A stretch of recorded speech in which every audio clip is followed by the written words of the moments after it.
Hello बच्चों। तो आप सभी लोगों का फिर से राकेश ऑनलाइन क्लासेज एलकेपी में स्वागत है। इस वीडियो में हम यह चीज़ बात करने के लिए आए हैं, जैसा कि आप थंबनेल देख करके आए होंगे।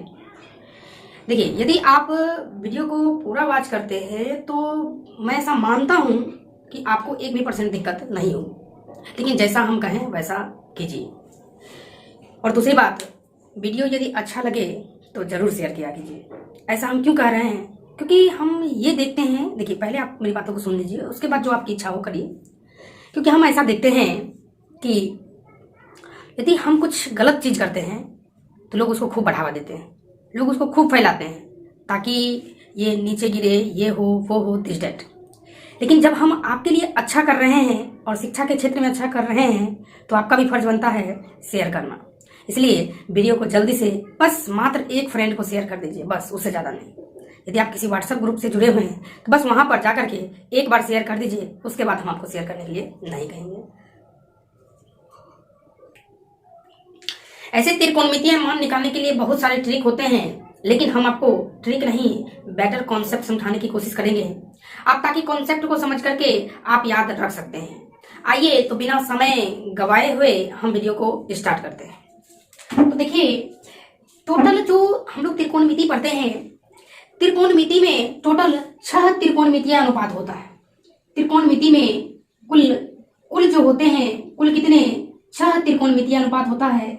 एक हो जाएगा आपका साइन, और एक हो जाएगा कॉस, और उसके बाद हो जाएगा टेन, और इसके बाद हो जाएगा कॉट, फिर इसके बाद हो जाएगा सेक, और इसके बाद हो जाएगा कॉसेक। क्या आप जानते हैं इसको त्रिकोणमितीय अनुपात क्यों नाम दिया गया? इसके बारे में हम कभी चर्चा डिटेल से करेंगे कि ये जो 6 होते हैं इसको त्रिकोणमितीय अनुपात क्यों कहा जाता है। ठीक है, तो अभी जो है मेरा मेन टॉपिक ये है कि इसके मान को कैसे याद रखें। जो कुछ विशिष्ट मान होते हैं, वह कुछ विशिष्ट मान जो आपके होते हैं वह इस प्रकार से हैं। कुछ विशिष्ट मान वह आपके इस प्रकार से हैं: 0 degree, 0 degree, 0 degree, 30 degree, 30 degree, 45 degree, 45 degree, 60 degree, 60 degree, और 90 डिग्री। ये आपके त्रिकोणमिति के कुछ विशिष्ट मान होते हैं। ये आपके त्रिकोणमिति के कुछ विशिष्ट मान होते हैं जो कि इस प्रकार से हैं। तो आप ध्यान दीजिएगा कि आपको कुछ विशिष्ट मान ही याद करने हैं। आप खुद सोच के देखिए कि हमें यदि कुछ विशिष्ट मान नहीं याद करने के लिए कहा जाता तो कितना मान याद करते, कितना करते? रख सकते हैं याद? नहीं ना। इसलिए हमें त्रिकोणमिति में कुछ विशिष्ट मानों की ही जरूरत पड़ती है। और क्लास 10th में इतना ही मान, और क्लास 10th ही ना कहें, आगे चल के जितना भी एग्जाम होगा उस सबका ये बेस है। तो इसके बहुत सारे लोग क्या करते हैं, ट्रिक बना देते हैं, जो कि मैं तो ये कहूंगा ट्रिक की कोई आवश्यकता नहीं है, ट्रिक की कोई जरूरत नहीं है। यदि आप कॉन्सेप्ट समझ जाते हैं वही आपके लिए बेस्ट रहता है। तो मेन चीज हर हमेशा आपको फोकस करना है, क्या चीज पर? कॉन्सेप्ट पर। उम्मीद करते हैं वीडियो अच्छा से दिख रहा होगा। आप लोग वीडियो को आराम से वॉच कीजिए, बहुत ही आनंद आएगा, ऑफलाइन वाली फीलिंग आएगी। अब आइए इसके मान को हम कैसे रिलेट करेंगे, ध्यान दीजिए। शायद हमको लग रहा है यहाँ पर लाइटिंग आ रही होगी, 1 मिनट। चलिए, तो ये जो है लाइटिंग वाला सिस्टम है, थोड़ी सी प्रॉब्लम तो हो जाती है, चलिए तब पर भी मैनेज करने की कोशिश करते हैं। तो मैंने कहा कि इस चीजों को समझने के लिए बस आप मेरी कुछ बातों को ध्यान से देख लीजिए और सुन लीजिए। कौन कौन सी बातों को ध्यान रखना है? तो पहला नंबर, एक होता है व्युत्क्रम। व्युत्क्रम का मतलब होता है उल्टा। व्युत्क्रम का मतलब होता है उल्टा। अब जैसे मैं आपको कहूं कि 2 का व्युत्क्रम क्या होगा, आप हमें कमेंट कीजिए। 2 का व्युत्क्रम क्या होगा? बिल्कुल करेक्ट, आपने कहा कि 2 का व्युत्क्रम 1/2 होगा। 2 का व्युत्क्रम कितना होगा? 1/2 होगा। बिल्कुल परफेक्ट आपने बताया। अब यहाँ से यदि हम इस दोनों को गुना कर लेते हैं तो कितना आ जाएगा? 1 आ जाएगा। क्यों आ जाएगा 1? क्योंकि ये 2 से ये 2 कैंसिल हो जाएगा। तो अभी आपने, अच्छा एक प्रश्न और आपको उत्तर देना है। आप बताइए कि √3/2 का उल्टा क्या होगा? √3/2 का उल्टा क्या होगा?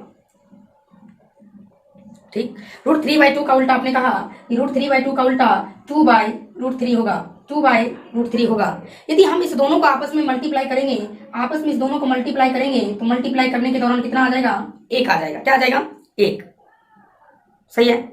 इसका मतलब हुआ यदि दो व्युत्क्रम, कोई एक संख्या है, मान लीजिए एक संख्या है और इसका व्युत्क्रम ये है, सपोज दैट मैं बता रहा हूं, मैंने कहा मान लीजिए ये एक संख्या है और इसका ये व्युत्क्रम है। जब आप इस दोनों व्युत्क्रम को आपस में गुना करेंगे तो कितना आ जाएगा? 1 आ जाएगा। क्या ये बातें आपको समझ में आई? बिल्कुल। तो आप इसी बातों का ध्यान रखेंगे यहाँ पर कि जब दो राशियों को गुना करने पर 1 आ जाए, जब दो राशियों को गुना करने पर 1 आ जाए तो वह एक दूसरे का क्या कहलाएगा? व्युत्क्रम कहलाएगा। क्या कहलाएगा? व्युत्क्रम। बिल्कुल ठीक ठीक। उसी प्रकार इसमें कुछ व्युत्क्रम होते हैं किसी ना किसी राशि के। आप देखिएगा ध्यान से कौन किसके क्या व्युत्क्रम होते हैं। जैसे ध्यान दीजिएगा, आपको दिख रहा होगा साइन का व्युत्क्रम कौशिक होता है। साइन का व्युत्क्रम क्या होता है? कौशिक। और कॉस का व्युत्क्रम सेक होता है और टेन का व्युत्क्रम कॉट होता है। बस आपको ये ध्यान रखने हैं कि कौन किसका व्युत्क्रम होता है। आपने क्या देखा? साइन का व्युत्क्रम क्या होता है? कौशिक। कॉस का व्युत्क्रम क्या होगा? सेक। और टेन का व्युत्क्रम क्या होगा? कॉट। जल्दी से देख लीजिए। बिल्कुल। अब मेरे प्रश्नों का जवाब दीजिए। बताइए साइन का व्युत्क्रम क्या होगा? कौशिक। ठीक ठीक ठीक। साइन का व्युत्क्रम कौशिक। बिल्कुल। अब कहिए टेन का व्युत्क्रम कॉट। ठीक है। सेक का व्युत्क्रम कॉस। ठीक है। तो आप ध्यान रखेंगे कि साइन का व्युत्क्रम क्या होता है? कौशिक। साइन का व्युत्क्रम क्या होगा? कौशिक। और कॉस का व्युत्क्रम क्या होगा? सेक। और टेन का cot. Sine cosec sine cosec, sine cosec sine cosec, cos sec cos sec, tan cot. तो टेन का अपोजिट कॉट, कॉस का कॉस कॉस कॉस, कॉस का सेक और साइन का कौशिक होता है। तो अब आइए हम लोग मान पे विचार करते हैं। चलिए तो सबसे पहले हम लोग क्या करते हैं? साइन की वैल्यू निकाल लेते हैं। क्या करते हैं? साइन की वैल्यू। तो साइन 0 डिग्री, ध्यान सुनिए, ये जो टेबल है ये टेबल किसका होगा? इधर से साइन और इधर से 0। इसका मतलब यह मान किसका हो गया? साइन 0 डिग्री का। जैसे यहां बात करेंगे किसका मान होगा? इधर कौन बैठा है? त्रिकोणमितीय अनुपात साइन, और यहाँ कौन है? 30। इसका मतलब साइन 30 का मान होता है 1/2 और साइन 45 का मान हो जाएगा 1/√2 और साइन 60 का मान हो जाएगा √3/2 और साइन 90 का मान हो जाएगा 1। क्या हो जाएगा? 1। पहले आप इन सभी मानों को अच्छे तरीके से ध्यान से देखिए और पहले इसको आप याद कीजिए। पहले आप इसको याद कीजिए। क्या चीज? साइन 0 का मान 0, साइन 0 साइन 0 का मान 0, साइन 0 का मान 0, sine 30 1/2, sine 30 1/2, sine 45 1/√2, sine 45 1/√2, sine 60 √3/2, sine 60 √3/2 और साइन 90 1, साइन 90 1। फिर से बताइए, साइन 0 का मान, साइन 30, साइन 45, साइन 60, साइन 90, फिर से sine 0, sine 30, sine 45, sine 60, sine 90। चलिए तो उम्मीद करते हैं कि आपको साइन का मान याद हो गया होगा। अब यदि आपको साइन का मान याद हो गया है तो आइए हम कुछ और मान पे विचार करते हैं और इसी से हम लोग सारा मान कैलकुलेट करेंगे। आप लेकिन ध्यान दीजिएगा। ध्यान क्या दीजिएगा कि एक याद रखिए, ये पूरक वाला सिस्टम होता है। पूरक। अब पूरक क्या होता है? पूरक मतलब कोई दो ऐसी चीज जो यह इस पर निर्भर रहे और यह इस पर निर्भर रहे। जैसे आप कहेंगे क्या? तो जैसे हम बात करें, आप देखिएगा जो लीड होता है, लीड, उसमें देखिएगा एक इंक होगा, एक पार्ट नीब होता है, नीब, जिसे हम लोग लिखते हैं। यदि इंक हो, मैं आपको अच्छे से क्लियर करने की कोशिश कर रहा हूं ताकि आपको दिक्कत ना हो। 1 मिनट। जैसे मान लीजिए ये मेरे पास एक पूरक समझने का सबसे अच्छा तरीका, मान लीजिए इसके अंदर क्या भरा होगा? इंक, और ये क्या है? नीब। यदि इंक है और ये नीब नहीं है, क्या आप लिख पाएंगे अच्छे ढंग से लिख पाएंगे? बिल्कुल नहीं। यदि मान लीजिए नीब है और इंक है ही नहीं, तो क्या आप अच्छे ढंग से लिख पाएंगे? नहीं।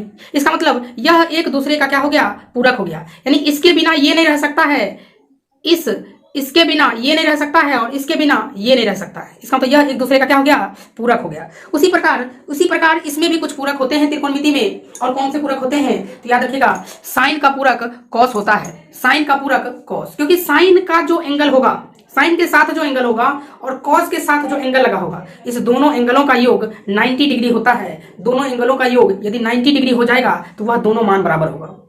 आप कहेंगे हम नहीं समझे, आप हमको कुछ लिख करके बताइए तब समझ में आएगा। आप वीडियो में आराम से बने रहें, बिल्कुल समझ में आएगा। मैंने कहा पूरक का अर्थ क्या होगा, मैंने कहा यहाँ पे शायद आपको दिख पा रहा होगा, यहाँ देख लीजिए, मैंने कहा कि साइन का पूरक क्या होगा, कॉस। पूरक बोल रहा हूं, पूरक। पूरक का मतलब होगा यदि हम उस दोनों मान को जोड़ दें तो 90 डिग्री पूर्णी चाहिए। दोनों मान को जोड़ दें तो कितना डिग्री पूर्णा चाहिए, 90। कहने का अर्थ हुआ यदि हम यहाँ पर साइन 30 डिग्री दिए, कितना दिए, 30, तो आप सोचिए 30 में कितना जोड़े कि 90 पुर जाएगा, 60। बिल्कुल 30 में कितना जोड़े कि 90 पुर जाएगा, तो कितना जोड़ना पड़ेगा, 60। इसका मतलब 30 का पूरक हो गया 60, 60 का पूरक हो गया 30। यहाँ पूरक वाला सिस्टम से आप याद रख सकते हैं, ये दोनों मान क्या होगा, बराबर होगा। इसका मतलब साइन 30 का मान कॉस 60 के बराबर होगा। नहीं समझ में आया?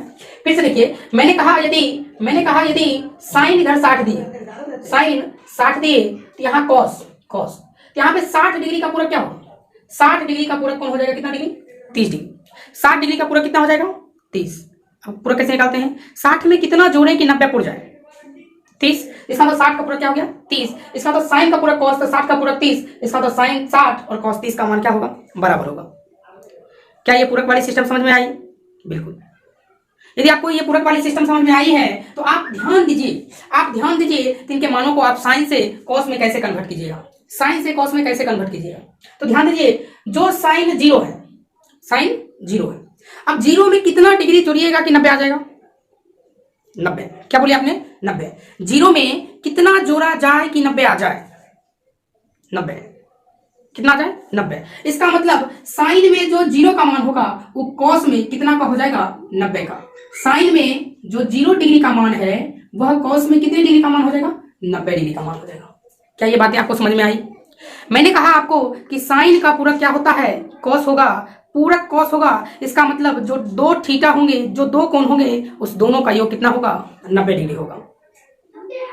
तो इसी प्रकार से आप ऐसा, आइए ये वाला तो हो गया। अब साइन 30 है, 30 का पूरक कितना होगा, 30 में कितना जोड़ दिया जाए कि 90 पुर जाएगा, 60। कितना हो जाएगा, 60। इसका मतलब हम लोग 60 निकाले हैं, इसका मतलब cos 60 का टेबल ये है। इसका मतलब यह वाला मान हो जाएगा 1/2। जो साइन 30 की वैल्यू होगी वह कॉस कितने की वैल्यू हो जाएगी, 60 की। उम्मीद करते हैं आपको यह टॉपिक समझ में आया होगा, पूरक वाला। जैसे साइन 45, तो सोचिए कॉस में हम लोग कितना डिग्री लें कि ताकि ये दोनों योग 90 डिग्री हो जाए। साइन में मैंने क्या बोला, 45। क्या बोला, 45। अब 45 में कितना जोड़े कि हमें 90 पुर जाए, तो आप कहेंगे 45 जोड़िए, 45 जोड़िए। इसका मतलब जो साइन 45 का मान होगा वही हो जाएगा कॉस 45 का। मैंने आपको क्या समझाया, मैंने आपको ये समझाया कि यदि मान लीजिए यहाँ पे साइन 60 है, साइन क्या है, 60 है, तो साइन का पूरक क्या होगा, कॉस, तो 60 का पूरक क्या होगा, 30। इसका मतलब जो साइन 60 का मान होगा वह कॉस 30 के क्या होगा, बराबर। तो साइन 60 का मान कितना है, √3/2। साइन 60 का मान कितना है, √3/2। वो कॉस कितने डिग्री का होगा, 30 डिग्री का होगा। उसी प्रकार एक वाला मान यहाँ आ जाएगा। तो देखिए, यदि आपको साइन का मान याद रहता है, तो आप कॉस निकाल सकते हैं। आप कमेंट से क्या आप निकाल सकते हैं ना। जिन जिन लोगों को यह बात समझ में नहीं आई है आप कहिए, फिर से हम बताने का प्रयास करेंगे। पहले लेकिन सीखिए, समझिए। क्या आप साइन के मान को याद करके कॉस के मान याद रख सकते हैं, रख सकते हैं ना। चलिए अब आइए हम आपको tan का मान याद करना बताते हैं। tan, आप ध्यान से देखिए, tan जो है ऊपर कौन है, माइन साइन है, नीचे कौन सा मान है, कॉस का है। ऊपर किसका है, साइन का, नीचे किसका है, कॉस का, यानी साइन बटा कॉस। क्या ये बटा नहीं लग रहा आपको, क्या ऐसा नहीं लग रहा है, साइन बटा कॉस?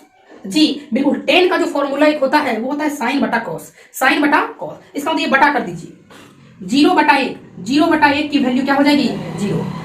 क्या आप ऐसा जानते हैं, यदि कोई भी नंबर हो और यदि उसके अंश के मान में 0 हो, लेकिन नीचे 0 को छोड़ के ऐसा होता है कंडीशन, तो उसकी वैल्यू क्या होती है, 0 होती है। क्या होती है, 0।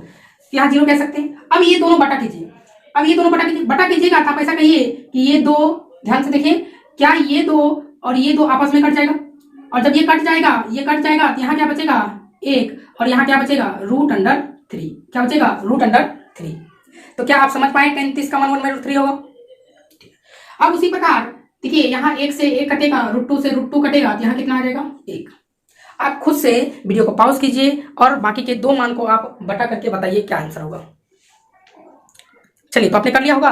तो आपने क्या किया कि यहाँ से इस दो को कैंसिल करेंगे, तो ऊपर क्या बचेगा, √3 और नीचे क्या बचेगा, 1। क्या बचेगा, 1, तो √3/1 यानी √3। अब 1/0, 1 ऊपर है नीचे 0 है, इसका मान इनफाइनाइट होता है, या आप कह सकते हैं शॉर्टकट में अपरिभाषित। क्या कह सकते हैं? अपरिभाषित, यानी इसके मान को अनडिफाइंड कर दिया जा सकता है, यानी ज्ञात नहीं किया जा सकता है। नहीं आप ज्ञात कर सकते हैं क्योंकि बहुत बड़ी वैल्यू आती है। चलिए, तो यहां तक क्या आप हमें बताएं, क्या आपको भले समय लगा, कोई बात नहीं है, क्या आप साइन कॉस टेन, क्या ये तीनों मान आप सीख गए निकालना? यदि आपको साइन का वैल्यू याद रहता है, साइन का वैल्यू याद रहता है, तो क्या आप कॉस निकाल सकते हैं? किस मेथड से निकालेगा? पूरक से। किससे निकालेगा? पूरक से। एकदम ध्यान दे करके बताना है। जैसे पूछेगा साइन 60, तो कॉस में कितना? तो 60 का पूरक हो जाता है 30, इसका तो कॉस 30 के बराबर होगा। अब साइन और कॉस का बटा कर दीजिएगा तो किसका मान प्राप्त हो जाएगा? टेन का। क्या ये तीनों मान आप ज्ञात कर सकते हैं? अब आइए यहां पर हम लोग अन्य 3 तुरंत ही ज्ञात कर लेते हैं। यदि आपको 3 मान याद हो गए होंगे, किनके? साइन के, कॉस के, टेन के। साइन कॉस टेन, तो बाकी के आप 3 मान याद रख सकते हैं। इसके लिए आपको बस कुछ बातें याद रखनी है। क्या? जैसा कि मैंने आपको बताया, साइन का अपोजिट कॉसेक, साइन का कॉसेक उल्टा, साइन का उल्टा कॉसेक, कॉस का उल्टा सेक, और टेन का उल्टा कॉट, टेन कॉट। और कुछ बातें यहां ध्यान रखनी है। 0 का अपोजिट अपरिभाषित या इनफाइनाइट दे सकते हैं, 1 का उल्टा 1 और 1/2 का उल्टा 2। दूसरा बात इधर से भी याद रखिएगा, इधर से 2 का अपोजिट 1/2, 2 का उल्टा 1/2 और 1 का उल्टा 1 ही होता है। और अपरिभाषित रहे तो आप वहां क्या लिख दीजिए? 0 लिख दीजिए। क्या ये बातें आपको समझ में आई? तो आइए जल्दी से हम लोग इसका मान निकाल लेते हैं। साइन 0 है, 0, तो 0 का उल्टा, ध्यान सुनिए, साइन का उल्टा क्या होता है? साइन का उल्टा क्या होगा? साइन का उल्टा क्या होता है? कॉसिक। तो अभी हम इस मान और इस मान पे विचार कर रहे हैं। यदि आपको साइन का मान पता है तो आप कॉसिक निकाल सकते हैं। कैसे? 0, तो 0 का उल्टा अपरिभाषित, 1/2 का उल्टा 2, 1/√2, जैसे 1/2 का उल्टा 2, तो 1/√2 का उल्टा √2, √3/2 का उल्टा हो जाएगा 2/√3, और 1 का उल्टा क्या हो जाता है? 1। क्या आप बहुत ही कम समय में भर पाए ना? अब उसी प्रकार सेक जो अपोजिट होता है, वो किसका होता है? कॉस का। अब कॉस के मान को ध्यान से देखिए, इसमें भरिए। 1 का अपोजिट 1, √3/2 का अपोजिट क्या हो जाएगा? 2/√3, 1/√2, 1/2 का अपोजिट 2, तो 1/√2 का अपोजिट क्या हो जाएगा? √2, 1/2 का अपोजिट क्या हो जाएगा? 2, और 0 का अपोजिट अपरिभाषित। क्या ये बातें आपको समझ में आई? चलिए, अब आइए हम लोग 10, यदि आप 10 याद कर लेते हैं तो कॉट याद हो जाएगा। 10 याद कर लेते हैं तो कॉट, क्योंकि ये दूसरे का अपोजिट होता है। तो 0 का अपोजिट अपरिभाषित, अनडिफाइंड, इनफाइनाइट। 1/√3 का क्या हो जाएगा? √3, और 1 का अपोजिट 1, इसका अपोजिट कर दीजिए 1/√3, और अनंत का अपोजिट क्या हो जाएगा? 0। इस प्रकार से आपके ये त्रिकोणमिति के पूरे मान कंप्लीट हुए। उम्मीद करते हैं यदि आपको वीडियो अच्छा लगा हो तो आप राकेश ऑनलाइन क्लासेज LKP को जरूर शेयर कीजिए, दिल से सपोर्ट कीजिए। कम से कम एक शेयर कर दीजिए, इसी में काम हो जाएगा। चलिए मिलते हैं अगले दिन अगले टॉपिक के साथ।